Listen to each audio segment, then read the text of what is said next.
आदाब नाजरीन, खैर मकदम है आपका जी सलाम में। और आज का मुद्दा लेकर हाजिर हूं मैं सऊद मोहम्मद खालिद। आज का मुद्दा में आज बात कर्नाटक की, जिसमें कांग्रेस बीजेपी अपने अपने वादों की पिटारे को लेकर के आवाम के सामने है। यूं तो सभी सियासी जमातें इंतखाबी तशहीर में जान फूंकने की कोशिश कर रही हैं, पूरी तरह से जान लगा रही है। एक दूसरे पर जबानी हमलों का दौर भी जारी है। सामने वाले की सियासी जमीन खींचकर उसे आवाम की नजर में नाकाबिल साबित करने की दौड़ में सभी भाग रहे हैं। साथ ही अपने अपने इंतखाबी मंशूर के जरिए भी किसानों, नौजवानों, तलबा, खवातीन और अकलियतों को अपनी जानिब रागिब करने की पूरी कोशिश हो रही है। हालांकि किसानों, नौजवानों और खवातीन समेत करीब 7 नुकात पर दोनों जमातें एक जैसे वादे कर रही हैं। इनके एक जैसे वादे वोटर्स को थोड़ा कंफ्यूज भी करने वाले हैं। तो किसके वादों में और किसके वादों के पिटारे में क्या है और उन वादों में कितना दम है, इसके अलावा अकलियतों को लेकर के सभी जमातों में क्या रुख है और किस तरीके से वो अकलियतों को लेकर के अपना स्टैंड रखती हैं, इन तमाम पहलुओं पर करेंगे तफसील से बातचीत। और बातचीत के लिए आज हमारे साथ मौजूद हैं कांग्रेस के सीनियर लीडर शकील अंसारी साहब, जो कि बीजेपी गवर्नमेंट में मिनिस्टर भी रह चुके हैं। इसके अलावा हमारे साथ बीजेपी से आनंद साहू जी हैं। सीपीआई के तर्जुमान अमीर हैदर जैदी साहब हमारे साथ मौजूद हैं, जो कि अब ऑल इंडिया तहरीक इंसाफ के कन्वीनर भी हैं। और वहीं इसके अलावा पॉलिटिकल एनालिस्ट हमारे साथ मौजूद हैं अजय उपाध्याय साहब और इस्लामिक स्कॉलर असद खान फलाही साहब। शुरुआत करते हैं आज का मुद्दा की।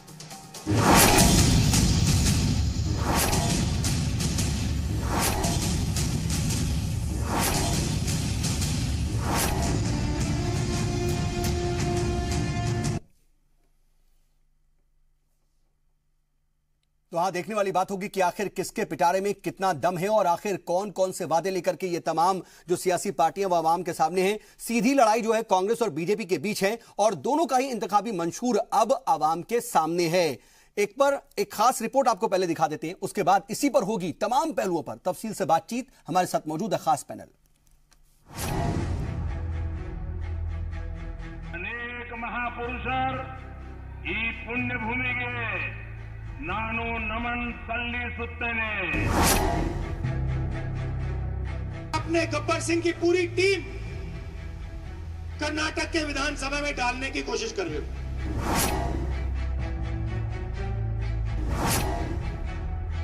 कर्नाटक का सियासी मैदान पूरी तरह से अपने शबाब पर है। रियासत में दिग्गज लीडरान का जमावड़ा साफ तौर पर सियासी तपिश को जाहिर करने वाला है। मंचों से अवामी खिताब हो या मंदिरों मठों में जाकर वोट बैंक को साधने की कोशिश, हर वो पैंतरा आजमाया जा रहा है जिसके जरिए इक्तदार हासिल किया जा सके। सरकार बदली सी, बीजेपी गिल्ली सी। इन्हीं इकदामात के बीच कांग्रेस और बीजेपी ने वादों का अपना अपना पिटारा भी खोल दिया है, जिसके जरिए हर खासो आम को अपनी जानिब रागिब किया जा सके। बीजेपी ने चुनावी वादों के साथ आज अपना इंतखाबी मंशूर जारी कर दिया। This manifesto is the people's manifesto. This manifesto echoes the voice and the aspiration of the people of Karnataka, and especially the ones who are downtrodden, especially the ones who have been left behind by the Congress government. This is the manifesto for the farmers, this is the manifesto for the women, this is the manifesto for youth, this is the manifesto for common man of Karnataka, especially as to how we would empower the farmers of Karnataka. BJP भले ही इसे कर्नाटक की आवाम का मंशूर करार दे, लेकिन कांग्रेस को इस मंशूर में कुछ खास नजर नहीं आ रहा। कर्नाटक भारतीय जनता पार्टी का घोषणा पत्र 0 इक्वलेंट टू 0 है। 2014 के मोदी फेस्टो और 2018 के येड्डी रेड्डी फेस्टो की कॉपी, 0 कॉपी, वो है कर्नाटक की भाजपा का मैनिफेस्टो। वो इसे बोलते हैं वचन पत्र, है ये जुमला फेस्टो, मोदी जी की तरह झूठ और जुमलों पर आधारित। वैसे कांग्रेस अपना इंतखाबी मंशूर पहले ही जारी कर चुकी है। मंशूर जारी करते वक्त कांग्रेस सदर राहुल गांधी ने पीएम मोदी को सख्त तनकीद का निशाना बनाया था। राहुल ने कांग्रेस के मंशूर को कर्नाटक के मन की बात करार दिया था। This is the voice of the people of Karnataka. This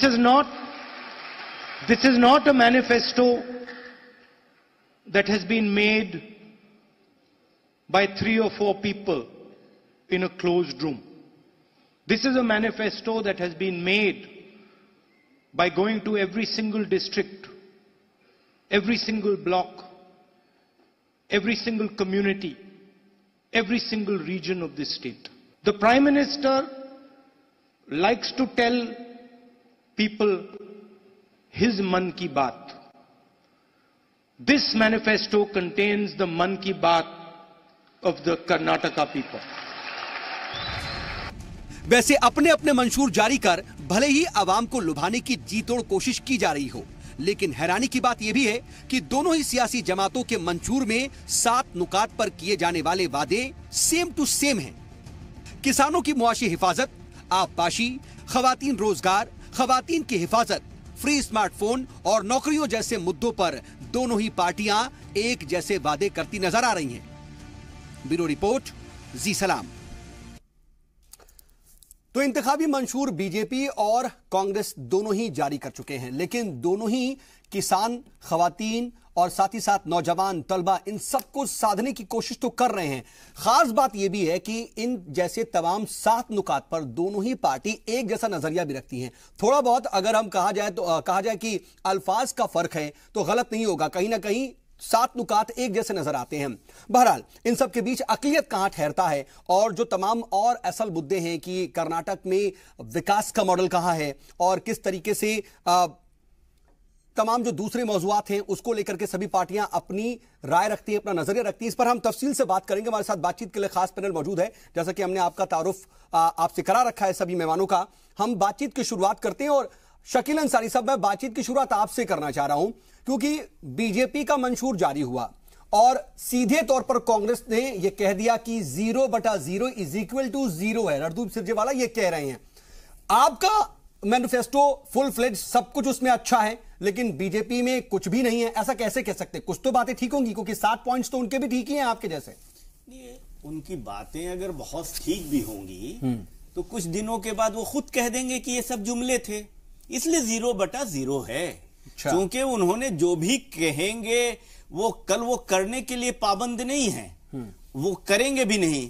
कुछ दिन में उनके प्रेसिडेंट खुद कह देंगे कि ये तो मैंने इलेक्शन के लिए मेरे जुमले थे, और ऐसा हो चुका है। कोई ऐसी बात नहीं कि कोई मैं नई बात कह रहा हूं, इसलिए वो जो भी कहेंगे वो 0 है। लेकिन हम करने में भरोसा करते हैं और हमने जो कहा है वो मैंने करके दिखाया भी है, और आगे मुस्तकबिल में भी कर्नाटक की आवाम की भलाई के लिए मुफीद कार्य नौजवानों को। सर, आपने बोला कि आपने करके दिखाया है, लेकिन 15 मिनट का चैलेंज दिया गया। ना ही कांग्रेस सदर राहुल गांधी, ना ही सिद्धरामैया साहब 15 मिनट आकर के उन्होंने कुछ कहा नहीं, उल्टे उनको चैलेंज कर दिया कि येदियुरप्पा की यूसुल याबियों को गिनवाइए। आप कम से कम गिनवा देते, उसके बाद चैलेंज करते। देखिए, राहुल गांधी जी ने 15 मिनट का चैलेंज प्राइम मिनिस्टर को दिया है पार्लियामेंट के लिए। उस चैलेंज को तो उन्होंने एक्सेप्ट किया नहीं, चूंकि उनके पास राइफल के लिए कुछ बोलने को नहीं था, उनके पास करप्शन के लिए कुछ बोलने को नहीं था। ये 2 इशू पर था, और फिर वो जुमलाबाजी करके उन्होंने कर्नाटक के इलेक्शन से उसको जोड़ने की 15 मिनट की कोशिश की।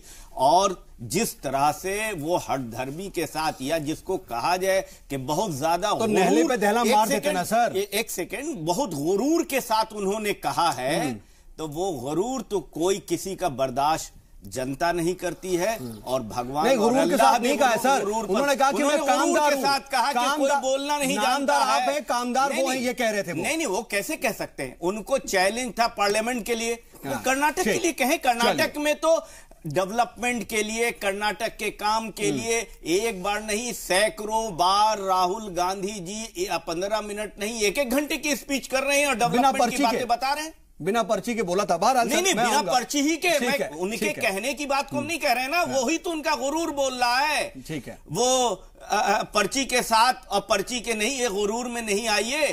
राहुल गांधी की शख्सियत तक उनको पहुंचने में बहुत देर लगी। चलिए ठीक है, बीजेपी से हमारे साथ जुड़ने वाले हैं आनंद साहू जी। जब वो जुड़ेंगे तो उनसे आपका भी जवाब लेंगे और जरा देखेंगे कि उनको कांग्रेस के मैनिफेस्टो में क्या नजर आता है। लेकिन अमीर हैदर जैदी साहब हमारे साथ मौजूद हैं, सीपीआई के तर्जुमान भी हैं और साथ ही साथ ऑल इंडिया तंजीम इंसाफ के वो कन्वीनर भी हैं।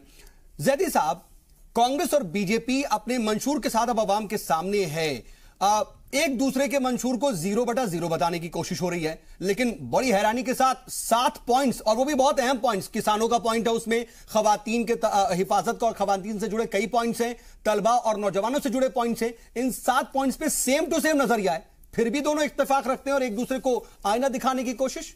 ये पॉइंट तो लिख दिए जाते हैं, हर उसमें चुनाव से पहले लिखे जाते हैं। मैंने मीडिया के जरिए उसे पढ़ा तो नहीं पूरे दस्तूर को, लेकिन जो सुना है मीडिया के जरिए उसमें ऐसा लगा बीजेपी का तो जैसे कौवा चला हंस की चाल, अपनी चाल भी भूल गया।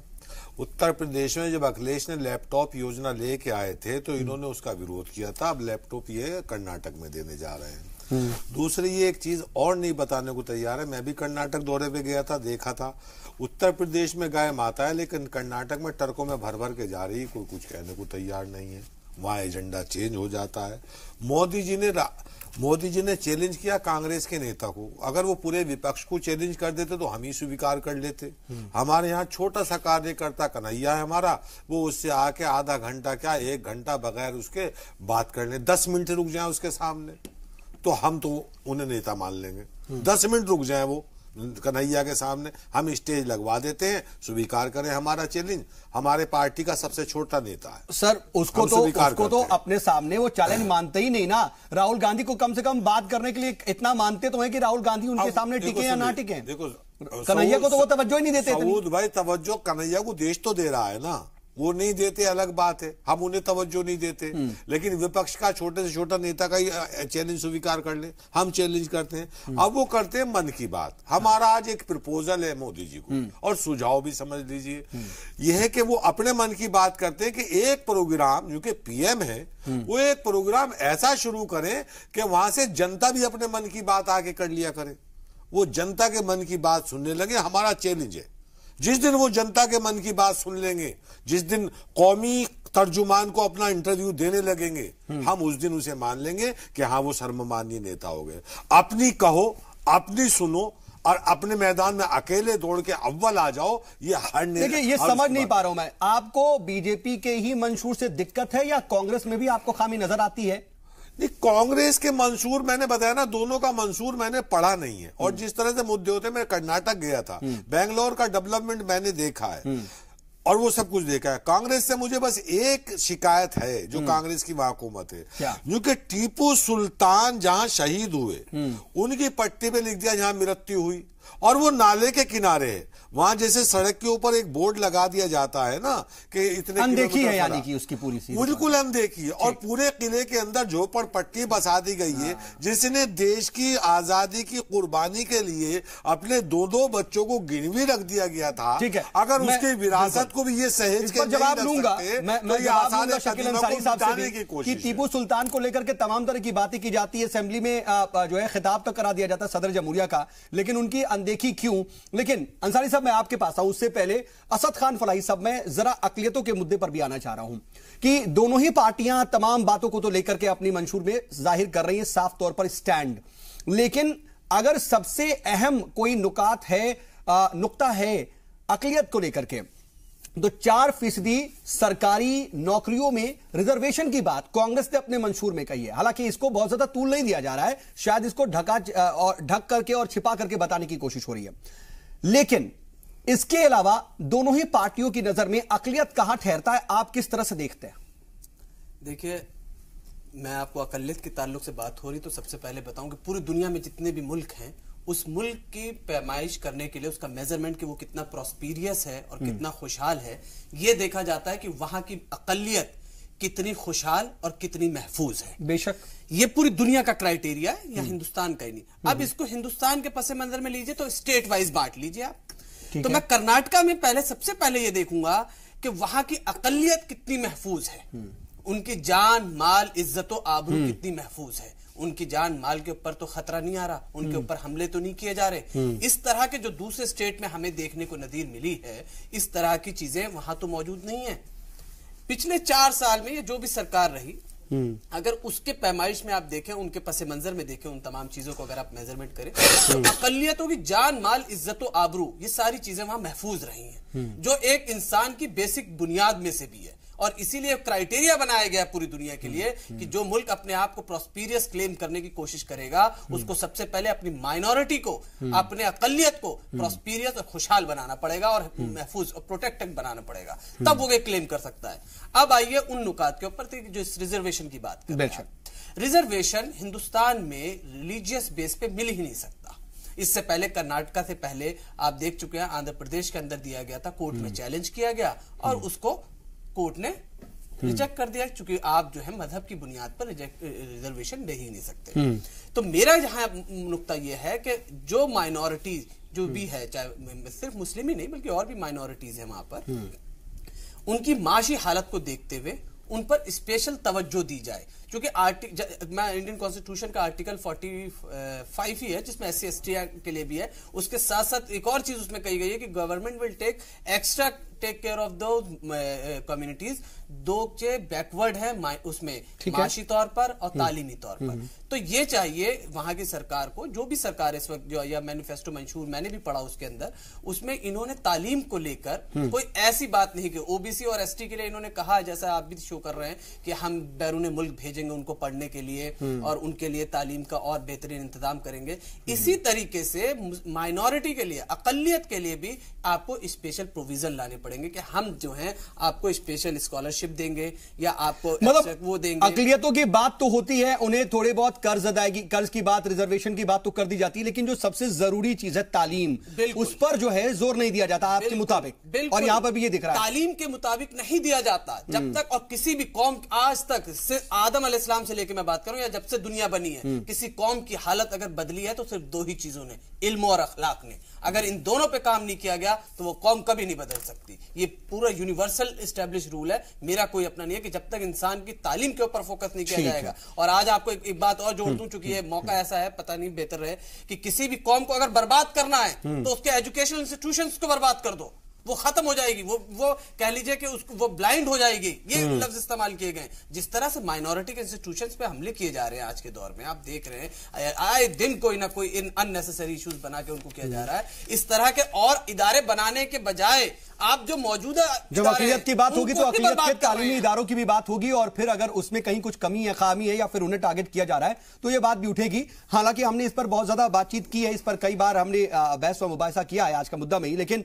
बहरहाल हम बढ़ते कुछ और मौजूद पर। और अजय उपाध्याय जी, मैं आपके पास आना चाह रहा हूं, एक पॉलिटिकल एनालिस्ट होने के नाते आप इस बार का जो एक सियासी गणित है वो कैसे देख रहे हैं? किसके जो है तरफ झुकाव नजर आ रहा है आपको, किस पार्टी की तरफ अवाम का? अगर हम 2013 की बात कर लें, जब असेंबली इंतखाब हुए तो बहुत ही अलग तस्वीर देखने को मिली थी, क्योंकि 224 में से 122 सीटें कांग्रेस ने जीती थी और बीजेपी महज 40 पर सिमटी थी। लेकिन जब 2014 के आम इंतखाब हुए तो उस वक्त सूरत बिल्कुल अलग थी। 28 पार्लियामेंट सीट्स में से 17 पर बीजेपी आ गई थी और कांग्रेस को महज 9 से ही इत्मीनान करना पड़ा था। इस बार क्या कुछ नजर आ रहा है आपको? दो चीजें हैं। पहला तो जिस तरह के अभी चुनाव का वहां प्रक्रिया शुरू हुई है और आज जिस तरह से भाजपा का घोषणा पत्र और कुछ दिन पहले कांग्रेस का घोषणा पत्र आया, तो निश्चित तौर पे घोषणा पत्र के अपने मायने होते हैं। जैसे भाजपा ने अपना संकल्प पत्र डाल करके ये प्रयास किया है लोगों को लुभाने का, लेकिन अब समय कम है। 12 मई को आपका वोटिंग है। 12 मई के हिसाब से इन चीजों को किस तरह से और किस स्तर पर आप ले जाएंगे कहना मुश्किल है। दूसरी बात, जैसा कि आपने कहा, पिछले लोकसभा चुनाव के रिजल्ट और उससे पहले विधानसभा के रिजल्ट, तो दोनों का जो यदि आप डिफरेंस देखें और दोनों के जो आबो हवा और दोनों के फैक्टर्स देखें तो विधानसभा के फैक्टर अलग होते हैं और लोकसभा के अलग होते हैं। लोकसभा के फैक्टर्स निश्चित तौर पर उस समय एक अलग सी हवा थी पूरे देश में, और भाजपा जिताओ यूं कहें तो ये एक माहौल पूरे देश में बना हुआ था। और विधानसभा में चूंकि वहां सिद्धारमैया जैसे एक मजबूत नेता के तौर पे उभर करके और पूरे कर्नाटका की राजनीति कहीं ना कहीं उनसे प्रभावित होती रही है, तो कहीं ना कहीं कांग्रेस को वहां लगातार फायदा होता रहा है। एक तीसरा फैक्टर सबसे महत्वपूर्ण है। पिछले विधानसभा चुनाव में उस समय जेडीएस जो फैक्टर था, जेडीएस फैक्टर एक अपने आप में बैलेंसिंग फैक्टर के तौर पे काम किया। इस बार जो परिस्थितियां बदली है, जिसमें लिंगायत फैक्टर भी एक काम करेगा, जिस तरह से धर्म का बहुत सारा विवाद अप्रत्यक्ष तौर पे डेवलप हुआ है दोनों ही पार्टियों के बिहाफ पर, तो ये सारे फैक्टर्स कहीं ना कहीं आने वाले विधानसभा चुनाव में विधानसभा के अंदर की तस्वीर को निश्चित तौर पे तेज परिवर्तित लेकिन सर, मैं जो पूछना चाह रहा था कि झुकाव किसकी तरफ नजर आ रहा है? क्या इस वक्त आप कुछ कहने की सूरत हाल में नहीं है कि ये बता सके कि असल में क्या झुकाव नजर आ रहा है आवाम का, या फिर आप बच रहे हैं? जो सामान्य जो लोगों का जो रुझान है, जो विभिन्न घोषणाओं से और विभिन्न तरह से जो सोर्सेस आ रहे हैं, वो निश्चित तौर पे वर्तमान सरकार के पक्ष में कहीं ना कहीं है। लेकिन जेडीएस का मुंह कहां जाता है, यदि जेडीएस कमजोर होती है, ज्यादा कमजोर होती है, तो निश्चित तौर पे उसके आकलन लगा पाना आज के परिप्रेक्ष्य में, अभी 7-8 दिन अभी चुनाव वोटिंग का है, 7-8 दिन में बहुत सारी चीजें परिवर्तित होगी। लेकिन सौद भाई एक बात जरूर है इसमें, चुनाव साउथ का चुनाव जो है, दक्षिण भारत का चुनाव उत्तर भारत के चुनाव के परिस्पत अलग तरह का होता है। वहां स्थानीय फैक्टर्स अलग होते हैं। वहां के स्थानीय फैक्टर्स में आज भी लोगों की वजूद, लोगों की सुरक्षा और लोगों का रोजगार एक बहुत बड़ा मुद्दा है। देश में 2014 में जो चुनाव हुए, 2014 के चुनाव के बाद से जो परिस्थितियां बनी, जो शहरी क्षेत्र है कर्नाटका के, उन लोगों में जागरूकता ज्यादा है। तो वो ये देख रहे हैं कि भाजपा चूंकि पहले भी वहां रूल की है और येदियुरप्पा के नेतृत्व में वहां जो सरकारें रही, उनकी सफलता और वर्तमान सरकार की सफलता दोनों का कंपेयर भली भांति लोग करेंगे और निश्चित तौर पर एक सकारात्मक कंक्लूजन निकालेंगे जो कर्नाटका के लोगों के हित में ऐसा करना भी चाहिए और ऐसा ही होना चाहिए और आवाम को हर तरीके से सोचकर समझ करके ही अपना फैसला देना चाहिए। लेकिन शकील साहब, मैं आपके पास ही आना चाह रहा हूं। देखिए, जिस तरीके की बात अभी हैदर जैदी साहब कह रहे थे टीपू सुल्तान के नुक्ता नजर से, क्या वाकई ऐसा है? आपको लगता है कि कहीं ना कहीं अनदेखी की जाती है? जब वोट बैंक की बात आती है तो आप भुनाने की तो कोशिश करते हैं, लेकिन कहीं ना कहीं जो असल जमीन पर काम करने की जरूरत है वहां पर भी आप चूक जाते हैं। एक बात। दूसरी बात, अभी बीजेपी की बात की जाए तो लिंगायत का एक बहुत बड़ा मुद्दा वो लेकर के चल रही है, ये हम सभी जान रहे हैं। मंदिर मठों की बात जो है, दौरा भी हो रहा है। उसके अलावा हिंदुत्व का कार्ड भी है और मोदी जी की लहर भी है। इन सब के सामने येदियुरप्पा साहब कैसे ठहर पाएंगे, ये बड़ा सवाल है। देखिए, सबसे बड़ी बात यह है कि आपने जो हमारे टीपू सुल्तान के सिलसिले में जैदी साहब ने बताया है जी, हमको लगता है कि कुछ जानकारी की कुछ कमी है या कुछ उम्मीद ज्यादा हो, कुछ है नहीं। टीपू सुल्तान की देखिए जयंती हम लोग मनाते हैं, सालगिरह, जिसके लिए इतने हंगामा भी बीजेपी में होता है, लेकिन उससे कोई कॉम्प्रोमाइज नहीं है। वो हमारे जंग आजादी के रहनुमा एक फर्स्ट वार रहे हैं, इसलिए उनकी हम लोगों ने उनको लेके चलते देखा हैं। नहीं जाकर नहीं, मैंने देखा है साहब, वहां देखिए जहां वो शहीद हुए थे, तो उस पर मृत्यु लिखा गया और वहां पे सिर्फ एक काम किया गया है कि नाले के किनारे उसे बना दिया गया है और उसमें सिर्फ एक पिलर लगा दिया, छोटा सा, जैसे मीन का पत्थर होता है, और वहां लिख दिया कि साहब यहाँ शहीद हुए थे। कोई मकबरा नहीं, कोई कुछ नहीं। मकबरा उनका अलग है, वो अलग है, मकबरा अलग है। वो शहीद के समाधि टाइप का बनाना चाहिए था ताकि वो नजर आता। और उनका जो पूरा किला था उसमें अनऑथराइज्ड झोपड़पट्टी पूरी बस गई है। मैं उसे देख के आया। तो यानी वोट हासिल करने के लिए आपके सामने टीपू सुल्तान है, कुछ नहीं है। और अगर टीपू सुल्तान ये देखे आज आगे कि मैंने इसके लिए कुर्बानी दी तो बड़ा अफसोस होगा। दूसरी एक चीज और है, आपकी एक कमी हो रही है। ठीक है, ऐसा है कि अब सर जवाब ले लेते हैं। जल्दी सर जवाब बोलनी थी ना। हाँ भाई, जैदी साहब की जो राय हो, टीपू सुल्तान के सिलसिले में वहां पर जो भी यादगार है वो सफिशिएंट है, और जो अगर कमी होगी तो उसको भी पूरा किया जा सकता है और पूरा होता रहेगा। जैसे साहब कह रहे हैं कि अगर कहीं कमी है, कमी हो सकती है, उसको पूरा है। दूसरी बात है कि अब जब हम अभी बात कर रहे थे, जो मैंने सवाल पूछा सर कि कैसे टिकेंगे सिद्धारमैया साहब तमाम इश्यूज को लेकर के, और तमाम दांव जो है बीजेपी सामने रखकर चल रही है। दांव जो भी बीजेपी के चुनाव में जो भी दांव रख रहे हैं, ये दांव की बात नहीं है। जनता में किसका विश्वास है, किसका भरोसा है और जनता के लिए कौन सा काम कर रहा है। देखिए, वहां ओबीसी फैक्टर सबसे बड़े फैक्टर्स हैं। ओबीसी के लिए बहुत सारे काम सिद्धारमैया जी ने किया है, और हिंदुस्तान में पहला वो स्टेट है जहां कास्ट के सर्वे किए गए हैं, उसके बुनियाद पर वहां पर डेवलपमेंट के स्कीम्स और प्रोग्राम्स चल रहे हैं। अभी जो आपने इशारों की ही बात किया है, तो वो कोई माइनॉरिटी के लिए या मुस्लिम्स के लिए कोई रिजर्वेशन की बात नहीं है। कोटा विधि ने कोटा सिस्टम के तहत 4% जो है मखसूस करने की पुरानी जो एक कवायद है, उसी कवायद की बात है। उसमें अगर टेक्निकली चूंकि अब वहां पर सर्वे हो चुका है तो ये काम हो सकता है, इसलिए किया जाएगा कोटा विधि ने कोटा में। मतलब इसमें टेक्निकल पॉइंट है, सीधे तौर पर नहीं कि मुसलमानों को मुसलमानों को देखिए, अभी ने कहा रिजर्वेशन नहीं होगा। ओबीसी कम्युनिटी का रिजर्वेशन है, उसमें मुसलमान शामिल हैं, ओबीसी में शामिल है, उसमें विद इन ए कोटा उनको महसूस करने की बात है, विद इन ए कोटा। एक साफ बात तौर पर ये वर्ड जो लाइन आप लिख रहे हैं उसमें साफ तौर पर ये जिक्र है कि मुसलमानों को 4% का ओबीसी मुसलमानों को दिया जाएगा उसमें। चलिए, दूसरे ये है कि नौजवानों के लिए 1 करोड़ नौकरियों का इन्होंने वादा किया था। हाँ। 4.5 साल में। ठीक है सर, आप मंशूर की जो बातें हैं ना सर, वो देखिए हम लगातार जो ग्राफिक्स पे भी चला रहे हैं। मैं जरा जो सवाल पूछा था उसका जवाब चाह रहा था, लेकिन वक्त जरा एक ब्रेक का हो गया है। हम ब्रेक से लौटते हैं, फिर इस बातचीत को यहीं से आगे बढ़ाते हैं। छोटा सा ब्रेक, जल्द लौटते हैं।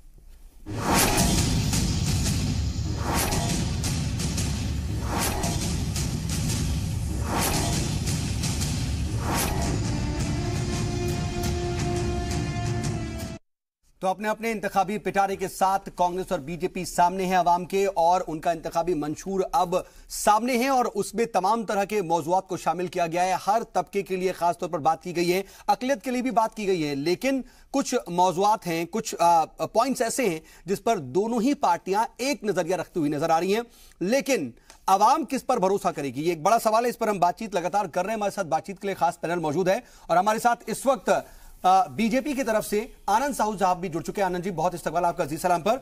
आनंद जी, मैं आपके ही पास आ रहा हूं कि सीधे तौर पर कांग्रेस ने यह कहा, आपका आज मैनिफेस्टो जारी हुआ, कांग्रेस की तरफ से कहा गया 0/0 = 0। आप कैसे इस पर रिएक्ट करते हैं? देखिए, सबसे पहले तो मैं ये कहूंगा कि जो वहां की जो जनता है उनको मालूम हो गया है कि सिद्धारमैया काम करने के बजाय किस प्रकार से जाति, धर्म, प्रदेश, क्षेत्रवाद, उसमें कैसे डिवीजन किया जाए, उस पे वो काम कर रहे हैं।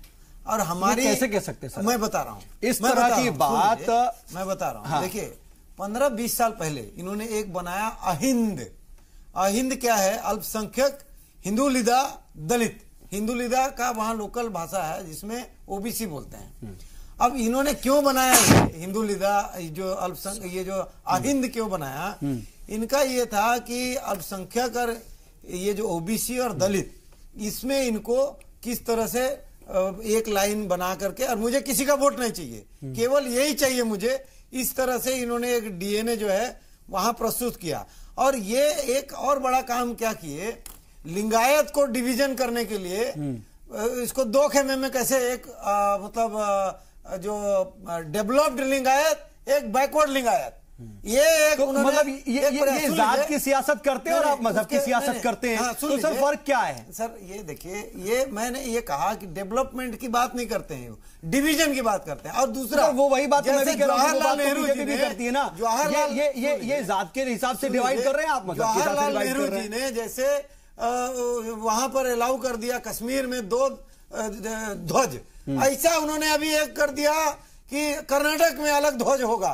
यानी जो इनके लोग ने ट्रेनिंग दिया है देश के टुकड़े करने का, देश को डिवाइड करने का, जाति धर्म में उनको बांटने का, रिजर्वेशन में, आरक्षण में, हर प्रकार से कैसे डिवीजन हो, उस पे he is a PhD holder. और इसीलिए मैं अपनी बात कीजिए ना, अपनी बात कीजिए ना, आप अपने मंशूर की बात कीजिए। आप जो है किसी का कैरेक्टर मत बताइए, मैं तो मंशूर की बात कर रहा हूं, मैनिफेस्टो की बात कर रहा हूं। देखिए, आपके मैनिफेस्टो को 0 करार दिया जा रहा है, आप कैसे कह रहे हैं कि सही है? मैं मेरा मैनिफेस्टो को 0 बता रहे, तो डर क्यों रहे हैं?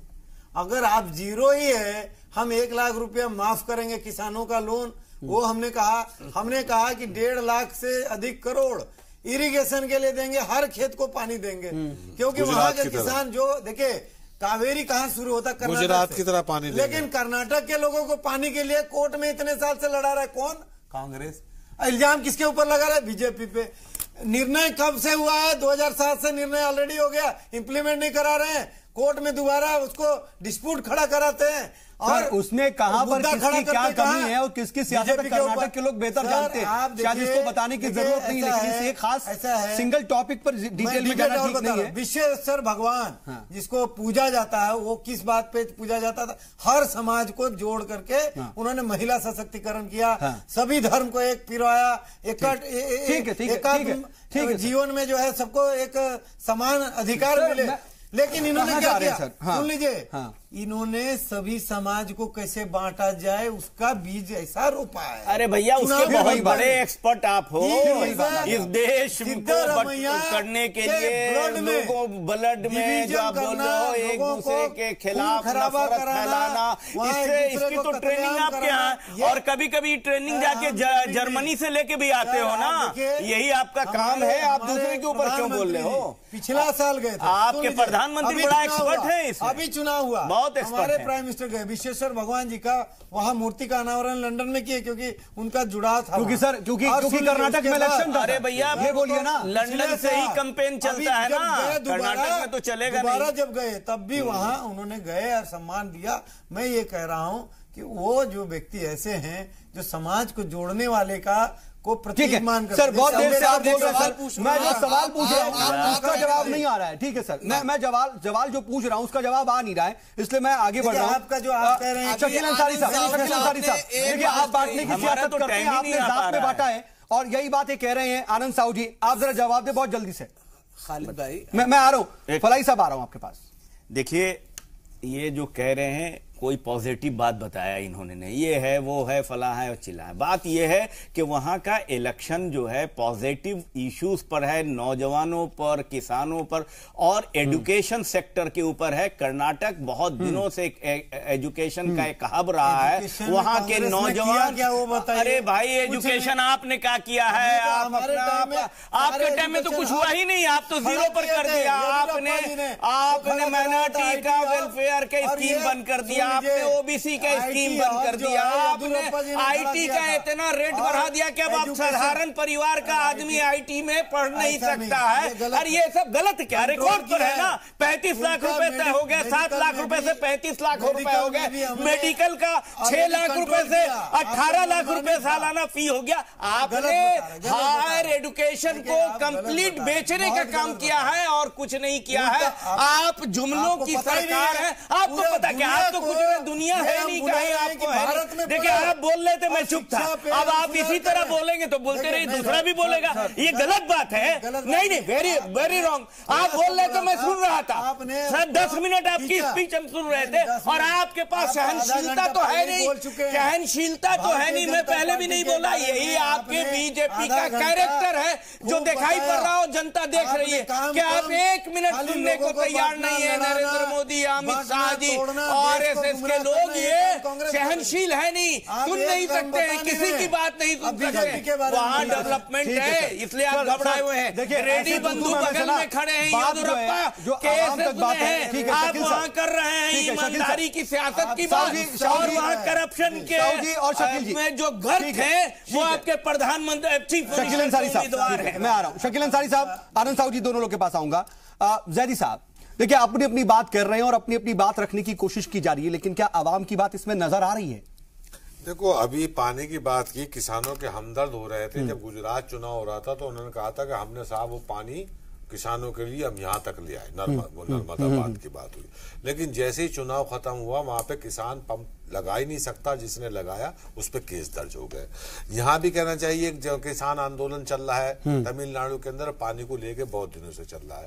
कोई पार्टी उन आंदोलनकारियों से मिलने जाने को तैयार नहीं हुई, तीनों की तीनों पार्टियां। मैं सुन लीजिए, मैं वहां गया हूँ। मैं मौलाना साहब की बात से सहमत हूँ। इन्होंने कहा कि अल्पसंख्यकों की हकूक की बात, अल्पसंख्यकों के साथ महिलाओं, बच्चों, अल्पसंख्यकों और दलितों के हकूक जिस हुकूमत में होते हैं, हिफाजत होती है, वो हुकूमत सबसे अच्छी होती है। लेकिन और इदारों की बात हुई, अल्पसंख्यक इदारों की, अक़लियती इदारों की। अक़लियती इदारों की अगर आप बात देखें, जहां जहां अक़लियती इदारे, अक़लियती की नहीं, बीजेपी जब से आई है जितने इदारे हैं, तालीमी इदारे हैं, उन्हें ध्वस्त करने का काम कर रही है। आप हैदराबाद में चले जाइए, रोहित महमूला केस नजर आएगा, जेएनयू में आ जाइए, डीयू में आ जाइए, बनारस में आ जाइए, जामिया में आ जाइए, सारे के सब जगह सारे बच्चे देशद्रोही हो जाए।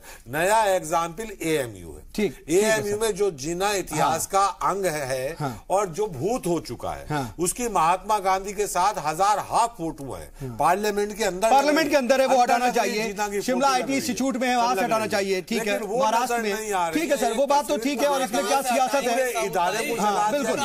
आज भी वहां गोली चली, आज भी वहां गोली चली है और योगी जी ये बताने गए हैं कि मेरे सूबे के अंदर इदारों को ध्वस्त किया जाता है। बच्चों को कर्नाटक को पहुंचे बच्चों को सर, लेकिन सर हम टॉपिक से भटक रहे हैं, टॉपिक पे भटक रहे हैं, टॉपिक पे आते हैं वापस जल्दी से। मुख्य स्पीकर है ठीक, योगी जी यही तो बताने गए कि मेरा प्रदेश सबसे शांत है। ठीक है सर, तो शांत में क्या बताने गए? फलाई साहब आप अपनी बात भी रखना चाह रहे थे, क्योंकि अंसारी साहब ने जो बात कही और साहू साहब जो बात कह रहे हैं उस पर आपका जल्दी से रिएक्शन लेना चाह रहा हूं मैं, क्योंकि अकलियत की बात नजर नहीं आ रही बहुत ज्यादा। जितनी बातें अभी दोनों स्पोक्स पर्सन अपनी अपनी पार्टी के कर रहे थे और हम कंपैरिजन कर रहे हैं यहाँ पे मंशूर का, सियासी मंशूर तो जो पार्टी ने मैनिफेस्टो दिया है आज अपना या कुछ दिन पहले, तो मैं आपको कहूंगा कि आप 2013 का मैनिफेस्टो को जरा दोबारा गौर से पढ़िए। उसमें कांग्रेस पार्टी ने कितनी बातें की थी और इन्होंने कितनी की थी। आज चूंकि मौजूदा सरकार जिस पार्टी के उसका कंपैरिजन किया जाए कि 2013 में इन्होंने जो जो वादे किए थे, आज 2018 आते आते तक उन्होंने कितने वादों को पूरा किया। आनंद साहू जी से एक मेरा सवाल है, चूंकि इन्होंने अपने मैनिफेस्टो में कहा कि किसानों के कर्जे माफ करेंगे। केंद्र में आपकी सरकार है, पहले वो तो कर्जे माफ कीजिए आप सर, तब तो आप स्टेट में बात करेंगे। नहीं, यूपी में किया सर, नहीं यूपी में किया, केंद्र में तो इनकी सरकार, लेकिन उसमें भी बहुत सी चीजें दिखी कि किसान जो है बेचारे बहुत परेशान हो, 1 रुपए 2 रुपए 80 पैसे ये मजाक भी नजर आया। ठीक है, मजाक बनाया जा रहा है। ठीक है किसानों, ठीक है साहू जी मैं आ रहा हूं अजय उपाध्याय साहब, मैं आपके पास आ रहा हूं जरा। तो देखिए बात जो है वो ये है कि आखिर इक्तदार पे काबिज कौन होगा। हमने अभी जरा देखा कि कंपैरिजन किया कि 2013 में जो भी तस्वीर सियासी नजर आ रही थी जमीन पर, 2014 के आम इंतखाबात में तो बिल्कुल अलग नजर आई और बीजेपी माइलेज देती हुई दिख रही थी। 2018 में क्या बीजेपी माइलेज देगी, क्योंकि उसके पास लिंगायत का इशू है। हालांकि यहां पर माइलेज देती हुई कांग्रेस नजर आ रही, कहा यह जा रहा है जमीनी सतह पर, लेकिन जो हिंदुत्व का कार्ड है, इसके अलावा मोदी जी की जो लहर है और मुल्क में हो रही जो तमाम दूसरी सरगर्मियां हैं, चाहे वो एएमयू में जिन्ना को लेकर के बवाल हो या फिर तमाम दूसरे मामलात हो, क्या इसका असर कर्नाटक पर पड़ेगा और बीजेपी को यहां पर माइलेज मिल जाएगी? देखिए, हिंदुत्व की बात जिस तरह से आप कर रहे हैं तो लिंगायत मुद्दा कहीं ना कहीं कोर है वहां का। आज के डेट में लगभग 103 कंस्टिट्यूएंसी लिंगायत समाज निर्धारित करता है और जिस तरह की वहां प्लानिंग हुई है उसमें वो फायदे कहीं ना कहीं कांग्रेस को होने जा रहे हैं। पहला। दूसरी बात जो आपने कही, देश के बाकी मुल्क, पूरे मुल्क में जिस तरह के माहौल है, हिंदू मुस्लिम ध्रुवीकरण की बात है, तो साउथ का कर्नाटका एक अलग तरह का प्रदेश है। ठीक है, आंशिक असर जरूर उसके हो सकते हैं, लेकिन उसके असर दोनों तरफ होंगे। हिंदू मुस्लिम समाज जो है वहां का, जिस तरह अकलियत के बारे में, महिलाओं के बारे में, अल्पसंख्यकों के बारे में, वंचितों के बारे में और दलितों के बारे में पूरे देश की पॉलिसी आज चल रही है, उसका कहीं ना कहीं असर कर्नाटका पे पड़ेगा, लेकिन उसके प्रभाव अलग तरीके से होंगे। तीसरी बात जो आपने कहा लहर, तो मुझे लगता है आज के परिप्रेक्ष्य में 2014 में निश्चित तौर पे मोदी जी और भाजपा की लहर थी, लेकिन अब हालांकि आनंद साहू जी संभवतः इससे नहीं सहमत होंगे, निश्चित है कि वो प्रवक्ता हैं, वो सहमत क्यों होंगे। ठीक है, लेकिन सच्चाई ये है कि अब उस तरह के लहर नहीं है, जद्दोजहद है। 4 साल हो गई, 4 साल में बहुत सारे मुद्दे हैं। ठीक है आनंद साहू जी, मैं आ रहा हूं, जल्दी से एक रिएक्शन और ले लूं मैं। बहुत सारे मुद्दे हैं। उपाध्याय साहब, मैं एक और चीज जरूर समझना चाहूंगा बहुत जल्दी से, मुझे ब्रेक पर जाना, उससे पहले मैं आपसे बहुत जल्दी से रिएक्शन एक चाह रहा हूं कि एक तरफ गुजरात का, मतलब बीजेपी का गुजरात मॉडल है, तो दूसरी तरफ कांग्रेस का कर्नाटक का मॉडल नजर आता है। इसको कंपेयर भी किया जाता है। आप एक सियासी तज्जियाकार हैं, पॉलिटिकल एनालिस्ट हैं, किसको बेहतर मानते हैं आप? अभी कहां नजर आता है, कौन कितनी जगह पर खड़ा नजर आता है? देखिए, गुजरात मॉडल की जो चर्चाएं थी, जब गुजरात में मुख्यमंत्री के तौर पे प्रधानमंत्री जीते तो निश्चित तौर पे उसकी पूरे देश में चर्चाएं हुई और उसके एवज में एक चुनाव पूरा देश जो है उनको सहमति दी, उनको बहुमत दिया। कर्नाटका की बात है तो कर्नाटका का जो ह्यूमन डेवलपमेंट इंडेक्स यदि उठाकर देखें, महिलाओं के सुरक्षा की बात देखें, दलितों की रक्षा की बात देखें और रोजगार का अवसर, चूंकि बहुत सारा उसका मेट्रोपॉलिटन सिटी है, जैसे बंगलोर खुद का है, तो इन जगहों पर जो वहां की वर्तमान सरकार काम की है तो उसके भी एक अपने आप में मॉडल है। अब ये दोनों मॉडल के अलग अलग मायने हैं। गुजरात की जो जनता है और गुजरात के जो आर्थिक गतिविधियों का केंद्र रहा है गुजरात में आर्थिक गतिविधियां कहीं ना कहीं गुजराती लोगों को प्रभावित करती है। दूसरी तरफ यदि आप कर्नाटका मॉडल लेंगे तो वहां ह्यूमन इंडेक्स में ह्यूमन हैप्पीनेस इंडेक्स मैटर करता है, मैटर खुशी कितनी मिली, लोगों को सुरक्षा कितनी मिली, और उस मायने में निश्चित तौर पे एंटी इनकम्बेंसी अभी मेजर नहीं है, लेकिन चुनाव में और रिजल्ट में कहीं ना कहीं बहुत सारे फैक्टर काम करते हैं और अंतिम समय में जनता डिसाइड करती है। फलाई साहब जल्दी से, मैं ब्रेक पर जाऊं उससे पहले जल्दी से अपनी बात। क्या कर्नाटक और गुजरात, बहुत जल्दी से, लेकिन गुजरात इनका जो मॉडल था वो तो एक्सपोज हो गया पिछले साल, जब डेटा निकल कर आए कि जो ये लोग पेश कर रहे थे कि यहाँ का किसान बहुत प्रॉस्पेरियस है, यहाँ का व्यापारी बहुत प्रॉस्पेरियस है, मतलब गुजरात मॉडल फेल हुआ पिछले साल आपके मुताबिक। ठीक है साहू साहब, मैं इस पर जवाब लूंगा, लेकिन मुझे एक ब्रेक पर जाना है, मुझे ब्रेक पर जाना है। ब्रेक से लौटता हूं मैं सीधा आपके पास, छोटा सा ब्रेक, जल्द हाजिर होते हैं।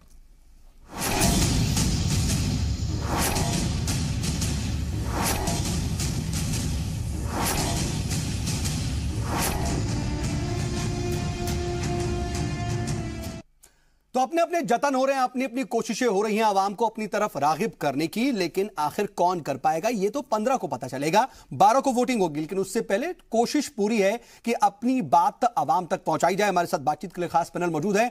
आनंद साहू जी, मैं आपके पास आ रहा हूं, आप उपाध्याय जी की बात या फिर असद साहब की बात का जवाब देना चाह रहे हैं, जवाब दीजिए। साथ ही मेरा सवाल यह भी कि आप जरा बताइए कि अकलियत आपके लिए कहां ठहरता है, और उसके लिए यानी कि माइनॉरिटीज के लिए आपका विजन क्या है कर्नाटक में, यह भी जरूर बताइएगा। मैं सबसे पहले जो सवाल खड़े किए गए थे उसका मैं शुरू करता हूं कि आज आप कह रहे हैं कि मोदी जी का लहर नहीं है। कोई भी व्यक्ति नहीं मानेगा, पूरा दुनिया, भारत ही नहीं विश्व में कह रहा है कि प्रधानमंत्री नरेंद्र मोदी जो भारत के हैं, मैंने तो पहले ही कहा था कि आनंद जी को दिक्कत हो सकती है, प्रवक्ता है सर, तो फिर सर जो चीज सबको पता है ना उस पर सफाई देने की जरूरत नहीं है सर। मत बताइए आनंद साहू जी, ठीक है, हाँ सबको पता है तो फिर उस पर बताइए, मैं वही दूसरी बातों पर सुन लीजिए। हाँ, इतना भयभीत किया इन लोगों ने कि मोदी आएगा खा जाएगा, खास करके अल्पसंख्यकों को, दलितों को अभी भी डरा रहे हैं। ये डरा सर, लेकिन जो अचानक से कहीं से भीड़ आ जाती है, किसी को भी निशाना बना लेती है, दलितों को, अकलियतों को जो निशाना बनाया जा रहा है, वो डर फिर सही था क्या? या तो नहीं, वो डर सही था क्या? फिर अखलाक को किसी और ने मारा था, अफराजुल को किसी और ने मारा था। दिक्कत है, ये सब भारत में रोज पता नहीं कितने हिंदू और कितने मुस्लिम मर रहे हैं, लेकिन राजनीति जिसको करनी है सुन लीजिए, इस तरह से नहीं उसको सर, इस तरह से फर्क नहीं पड़ता। सर ठीक है सर, हम किसी और मुद्दे पे चले जाएंगे सर, लेकिन इस तरह से नहीं, हम लोग राजनीति नहीं करना चाहते हैं इन चीजों। नहीं, ठीक है फलाई साहब, ठीक है फलाई साहब, जरा हम और मुद्दे पर आते हैं। मैं जो है अब आप डीरेल करिए, ठीक है, अब अगर ऐसा डीरेल हो गया तो कोई नहीं बोल सकता। डीरेल हो रहा है फलाई साहब, तरीका ये नहीं चलेगा। 4 अपोजिशन एक साथ अटैक करेंगे, ठीक है फलाई साहब की आवाज को असद साहब, ठीक है, मैं रोक रहा हूं सर, ठीक है आनंद साहू जी, हाँ ठीक है असद खान फलाई साहब, ठीक है हम मुद्दों से भटक जाएंगे, वापस आते हैं। आनंद साहू जी, मैं जो कह रहा हूं, एक मिनट पूरी बात सुन लीजिए। 2-3 मेन बिंदु है। प्रधानमंत्री जी आते हैं, अल्पसंख्यक दलितों का सशक्तिकरण का काम शुरू करते हैं। कैसे? देखिए, पहली बार अल्पसंख्यकों के लिए जो काम था, खास करके ट्रेनिंग का, मैं जल्दी से ले लूं सर, पहले एजुकेशन का, उनके जॉब का, इन सब में बहुत तेजी से काम हुआ। दूसरा सबसे बड़ा काम सुन लीजिए सर, ट्रिपल तलाक के ऊपर अभी अध्यादेश भी है। साहू साहब तलाक वाला छोड़ो, इसलिए आप यानी कर्नाटक ले ला रहे हैं सर, आपने साफ कह दिया कि आप कर्नाटक की वजह से ला रहे हैं अध्यादेश, अच्छा काम हो जाता है। ऑर्डिनेंस जो है आप कर्नाटक की वजह से ला रहे हैं। मैं कर्नाटक के लिए अकलियतों का, माइनॉरिटीज का विजन पूछ रहा था। आप कह रहे हैं ऑर्डिनेंस ला रहे हैं, यानी कि आप कर्नाटक की वजह से ऑर्डिनेंस ला रहे हैं सर। कांग्रेस जो है चुनाव के पहले देश को बांटने की बात कर रही है, हम क्या, मैं सर पूछ रहा हूं, आप जो 3 तलाक पर ऑर्डिनेंस की बात कर रहे हैं, क्यों नहीं करेंगे? वो क्या कर्नाटक के लिए कर रहे हैं? राज्यसभा में गिरा दिया कांग्रेस ने। चलिए, क्या ये अन्याय नहीं है? देश के जो हमारे अल्पसंख्यक बहने हैं, जल्दी से क्या उनके साथ? ठीक है साहू साहब, आप एक सवाल ले लीजिए। साहू साहब, आपसे एक सवाल है मेरा। अभी आपने कहा देश में तमाम हिंदू मर रहे हैं, तमाम मुसलमान मर रहे हैं, तो आपको इनकी जानों की कोई फिक्र क्यों नहीं है सर? ठीक है सर, हम कहीं और चले जाएंगे। साहू जी आपको कोई फर्क नहीं पड़ता सर? ये कोई फर्क नहीं पड़ता। और जैदी सर, मैं रोक रहा हूँ, कहते हो मैं रोक रहा हूँ, इंसानों को आप इंसान नहीं समझते। सबसे ज्यादा बड़े अफसोस साहू जी और जैदी साहब मैं रोक रहा हूँ। शकील अंसारी साहब, शकील अंसारी साहब, मैं आपसे पूछना चाह रहा हूँ कर्नाटक के लिए, ठीक है ठीक है ठीक है ठीक है, साहू साहब, साहू साहब, साहू साहब, साहू साहब, ठीक है साहू साहब, जवाब ले लूँ, साहू साहब वक्त का, मैं इससे जवाब ले लूँ जल्दी से। शकील अंसारी साहब मैं आ रहा हूँ, फलाई साहब एक मिनट, मैं आपके पास आ रहा हूँ, मैं आपके पास आ रहा हूँ जरा। अंसारी साहब, माइनॉरिटीज के लिए क्या विजन है कर्नाटक में? कोई विजन नहीं है, कोई एक काम करके सर आपने क्या सर मैंने आपसे भी पूछा था, आपका क्या विजन है? निकल गया। माइनॉरिटी के लिए कांग्रेस ने क्या किया? आपने क्या किया? गरीबी क्या कांग्रेस ने हटाया? माइनॉरिटी के लिए एजुकेशन दिया नहीं दिया? ट्रिपल तलाक हटाया नहीं हटाया? आपने क्या दिया? केवल डिवाइड डराना। आपने सर हमने तो अलीगढ़ के अंदर गोलियां, अलीगढ़ के अंदर मैं भी पीटता, अलीगढ़ में गोलियां, ठीक है, बच्चों का कत्लेआम, बच्चों का कत्लेआम, सर आप लोग बच्चों का कत्लेआम, सहारनपुर में दलितों पर अत्याचार, सर ठीक है ठीक है, आनंद साहू साहब, ठीक है आनंद साहब हो गया, आनंद साहब जी हो गया, सर वक्त जाया हो रहा है, सर वक्त जाया हो रहा है। जैदी साहब, जैदी साहब, जैदी सर वक्त जाया हो रहा है। साहू साहब वक्त जाया हो रहा है, ठीक है। देश को अंसारी साहब एक मिनट रुकिएगा, तोड़ा लूटा। साहू साहब ठीक है, साहू साहब मैं रोक रहा हूँ आपको, साहू साहब रोक रहा हूँ। फलाई साहब एक मिनट रुक जाइए, मैं आ रहा हूँ। थोड़ा तरीके से और कायदे से हम लोग आगे बढ़ते हैं, जितना वक्त बचा उसको सही से इस्तेमाल करते हैं। अंसारी साहब, माइनॉरिटीज के लिए क्या विजन? बहुत जल्दी से सर। देखिए, माइनॉरिटीज को सबसे पहले एडुकेशन चाहिए, और एडुकेशन के लिए प्रोजेक्ट है जो कर्नाटक की सरकार ने लाया है। हायर एडुकेशन यार तुम बोलते हो, इस तरह से नहीं चलेगा डिबेट, नहीं चलेगा, ये गलत तरीका है आपका। आप लगातार बोलते हैं नहीं है, ये प्लेटफॉर्म नहीं है, डिबेट का तरीका नहीं है, आपका डिबेट का तरीका नहीं है। आपको जब न तब आप बोलने लगते हैं, इस तरह से नहीं चलता है। अरे देश के झूठ बोलने का ठेका ले रखे हो ना, अरे जुमला की सरकार नहीं चल सकती, और नहीं आप इस तरह से मत कीजिए, ये आपको नहीं है।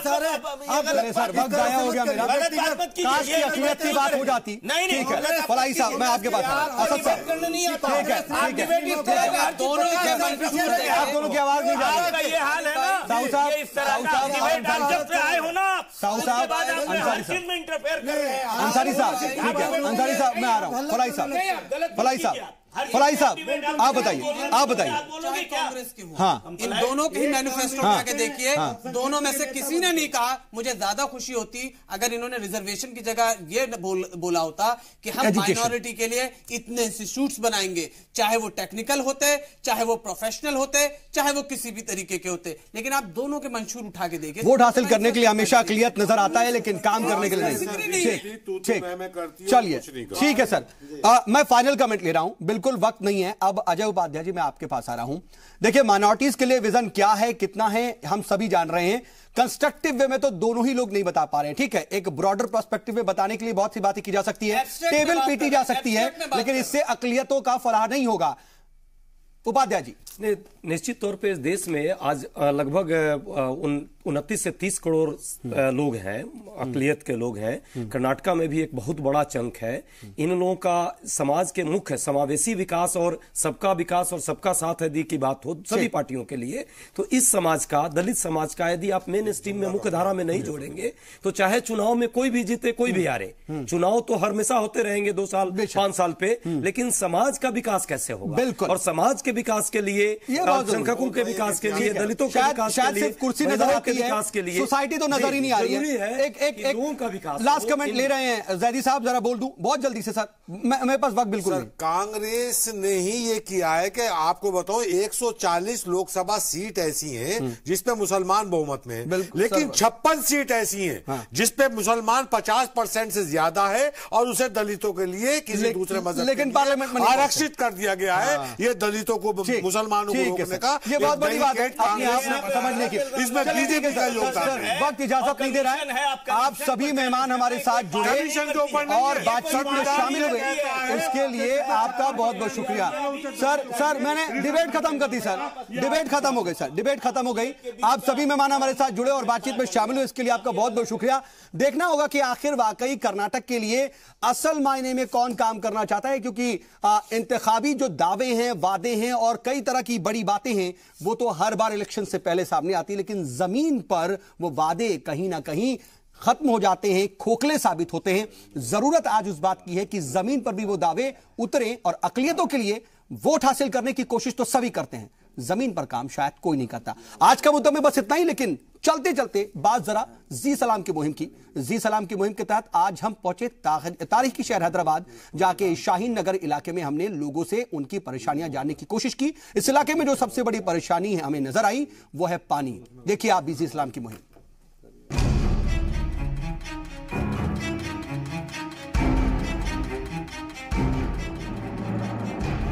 हैदराबाद की मशहूर तारीखी इमारत के कुछ ही दूरी पर है शाहीन नगर, जहां जी सलाम की टीम पहुंची और हालात का जायजा लिया। ये इलाका चेवल पार्लिमानी हलके के अंदर आता है। यहाँ तकरीबन 1.5 लाख के आसपास लोग रहते हैं। बावजूद इसके यहाँ बुनियादी सहूलियात के नाम पर लोगों को सिर्फ परेशानियाँ ही मिल रही हैं। यहाँ लोग पानी की परेशानी से सबसे ज्यादा जूझ रहे हैं। साथ ही खराब सड़कें, खराब पड़े सीवर, बिजली के खराब खंबे एक अलग ही कहानी बयां कर रहे हैं। यहाँ म्युनिसिपल कॉर्पोरेशन किसी भी तरह से लोगों की मुश्किलों को हल नहीं कर पा रहा है। साथ ही जब शिकायत इलाके के नुमाइंदों तक पहुँची तो वहाँ भी कोई सुनने वाला नहीं है। जब जी सलाम की टीम यहाँ परेशानियों का जायजा लेने पहुँची तो लोगों ने कुछ इस तरह से अपने हालात को बयां किया। 22 साल से तकलीफा है, कोई आते नहीं, कोई देखते नहीं, ना नल की सहूलत है, ना ड्रेनेज की है, कुछ भी सहूलत नहीं है। खरीद के पीते पानी, हम 10 रुपए में एक डब्बा खरीद के पानी पीते। ना कोई एमपी है, ना कोई है, नहीं वोटिंग के वक्त दिखते, उसके बाद तो पता नहीं है लोगों का। गवर्नमेंट से ये हम लोग ये अपील कर रहे हैं कि अतराफ के जो तालाबे हैं उसके इरिगेशन डिपार्टमेंट वाले मिशन काकातिया के तरफ से हर जगह फेंसिंग हो रही, डेप्थ हो रहा, वहाँ से मट्टी वगैरह निकाल के बढ़ा रहे हैं, इसका गहराई बढ़ा रहे हैं और सेफ्टी के लिए इसके फेंसिंग्स हो रहे हैं। तो ये भी हम लोग ये गुजारिश कर रहे हैं यहाँ पर उस्मान नगर के तालाब को भी उसके तहत ले और इसके डेप्थ बढ़ाएं और मट्टी वगैरह निकाल कर फेंसिंग कराएं। इधर तो हम लोगों को कोई फैसिलिटीज नहीं है अभी तक। करीब 91 से लेकर 25-30 साल करीब होने आ रहा। पहले भी हम लोग ऐसी परेशानी उठाए, आज भी परेशानी उठाए। केसीआर साहब आने के बाद भी हमको बोले कि माइनॉरिटी को हम लोग बहुत फैसिलिटी देंगे और माइनॉरिटी को हम लोग बहुत से चीज़ों की सहूलत करेंगे बोले, लेकिन सब जगह हो रहा। लेकिन शाहीन नगर सराउंडिंग एरिया में मुस्लिम्स को तो कोई माइनॉरिटी को तो यहाँ पूछने वाले कोई नसीब नहीं है। हमारे पानी का जो रोज का 1 दिन का खर्चा है एक घर के लिए जो है 55 रुपए 1 दिन का पानी का खर्चा हो रहा है। एक ऐसे यहाँ पे जो है आराम से आपको एक 15,000 घर मिलेंगे जहाँ पे पानी की बहुत ज्यादा शिद्दत से कमी पाई जाती है। और रोजमर्रा की जिंदगी का मसला है भाई। आपको हम चांद लाओ नहीं बोल रहे, सितारे लाओ नहीं बोल रहे, हम ये बोल रहे हैं कि हमारे बेसिक कम्युनिटीज में पानी दीजिए। तेलंगाना में अक़लियतों के लिए रियासती हुकूमत की जानिब से कई स्कीम्स चलाई जा रही हैं। इसके बावजूद लीडर चाहे किसी भी पार्टी के क्यों न हो, वो इस इलाके की तरफ ध्यान नहीं देते हैं। फिलहाल अब देखना होगा कि कब ये अपील हुक्मरानों के कानों पर पहुंचेगी, जिससे इन लोगों को जल्द से जल्द इस परेशानी से निजात मिल सके। हैदराबाद से जी सलाम के लिए मोहम्मद रफी की रिपोर्ट।